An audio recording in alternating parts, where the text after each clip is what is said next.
Hi friends, welcome to our channel super trade Lakshya. यहाँ बात करें किस तरीके से प्लान कर सकते हैं कल के लिए।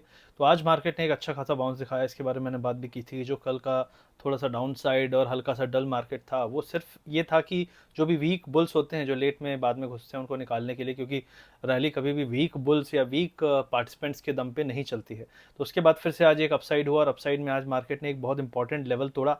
अगर हम बात करें बैंक निफ्टी में तो बहुत इंपॉर्टेंट इसका सिग्निफिकेंस है। बैंक निफ्टी में मुझे लगता है कि अब यहाँ से और अपसाइड आ सकता है अगर ग्लोबली कोई दिक्कत नहीं आई तो यहाँ पे 50,700 650 ये एरिया है जो सपोर्ट है। अगर 100-150 पॉइंट का डिप आया, that is a buying opportunity. यहाँ पे अगर बैंक निफ्टी 50,850 900 के ऊपर निकलता है कल, तो आई थिंक 51,300 तक की जगह है और बीइंग एक्सपायरी जो शॉर्ट्स हैं वो कवर करने के लिए भाग सकते हैं। तो यहाँ पे फिलहाल अगर हम कहें तो निफ्टी भी ठीक ठाक लेवल पे क्लोजिंग दी है इसने, अच्छे खासे लेवल पे। यहाँ पे मतलब 500 540 लेवल एक इंपॉर्टेंट लेवल था जिसके ऊपर हम गए और उसके काफ़ी ऊपर हमने क्लोजिंग दी है, तो ये एक पॉजिटिव चीज़ है। और यहाँ पे अगर आप बोलें कि कितना अपसाइड हो सकता है, तो यहाँ पे वापस से हम 25,000 की तरफ जा सकते हैं। सिर्फ उसके लिए हमें एक चीज़ करनी है कि हमें 24,750 के ऊपर क्लोजिंग एक दिन और देनी है। अगर उसके ऊपर क्लोजिंग हुई तो एक अच्छा अपसाइड आ सकता है। और गैप्स थे तो एक गैप तो फिल हो चुका है जो बड़ा गैप था, लेकिन दूसरा गैप भी फिल हो सकता है अगर हमने 750 760 के ऊपर मार्केट एक बार बढ़ने लगा, तो अच्छा खासा यहाँ पे अपसाइड आ सकता है। ओवरऑल मुझे ऐसा लगता है कि बैंक निफ्टी में ज़्यादा जगह है। बैंक निफ्टी के पार्टिसिपेंट थोड़ी सी ज़्यादा काफ़ी डल फेस के बाद रिकवर हो रहे हैं और बैंक निफ्टी ने कभी भी एक बहुत स्ट्रॉन्ग हाई नहीं बनाया था। जब निफ्टी लगातार हाई बना रहा था 53 के ऊपर जाने में तो हालत ही ख़राब हो गई थी बैंक निफ्टी की। तो ये हो सकता है, मैं ये नहीं कह रहा कि मेरा जो मीडियम टर्म टारगेट है वो बियरिश जो था वो अभी बदल रहा है। ये सिर्फ देखिए, मार्केट एक डिस्ट्रीब्यूशन फेज पे होता है जिसमें बहुत मौके देता है। लास्ट में एक रैली आएगी जो सबको बुलिश बना के फिर वहां से पटकनी आएगी बड़ी वाली।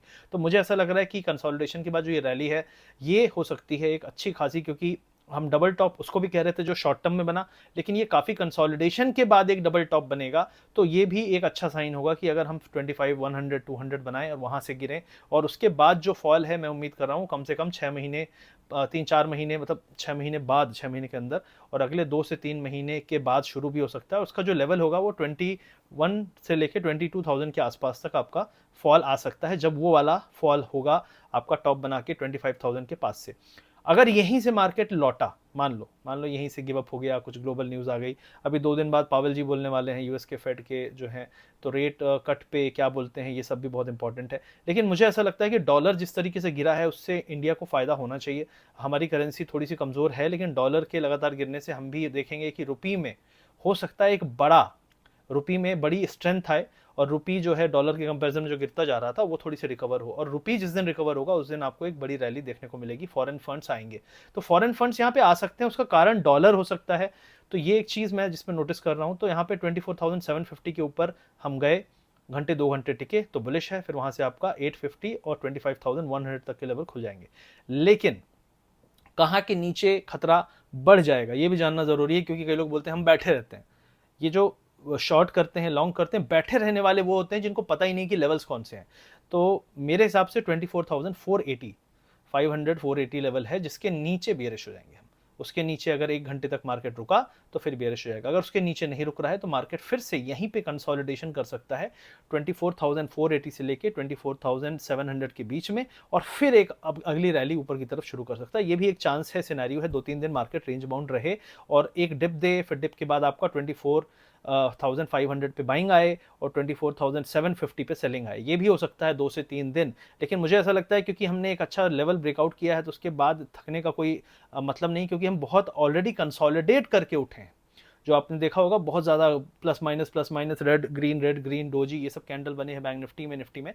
तो इसके बाद आई थिंक एक अच्छा मूव आना चाहिए जो कि कंफर्म हो जाएगा 750 के ऊपर। बैंक निफ्टी की बात करूं तो बैंक निफ्टी में जो इंपॉर्टेंट लेवल है जो सपोर्ट की तरह काम करना चाहिए वो है 50,480। इसके जब तक हम ऊपर हैं तब तक कोई खतरा यहाँ पे नहीं है। और जो बुलिश हो गए वो अच्छी खासी बुलिशनेस आएगी, वो आज के हाई के नीचे आएगी। 51,050 के ऊपर अगर निकले तो 400-500 पॉइंट उसी दिन आ सकते हैं। तो 50,050 51,050 के ऊपर बुलिश होने के लिए शर्माइएगा नहीं, घबराइएगा नहीं, क्योंकि विक्स भी आपका सपोर्ट कर रहा है चीज़ों को। मिड कैप तो ऑलरेडी अच्छा खासा बाउंस दिया है। तो ओवरऑल मुझे लगता है कि एक ही जो मैं डबल टॉप की फॉर्मेशन का इंतजार कर रहा था, क्योंकि निफ्टी ने तो बनाया, बैंक निफ्टी ने बनाया ठीक ठाक स्ट्रक्चर, लेकिन बैंक निफ्टी अपने हाई पे नहीं गया। निफ्टी अपने हाई पे तुरंत चला गया था, लेकिन अभी अच्छे कंसोलिडेशन के बाद जा रहा है। आईटी सेक्टर ने अगर आप देखेंगे तो कंसोलिडेशन के बाद डबल टॉप बनाया है।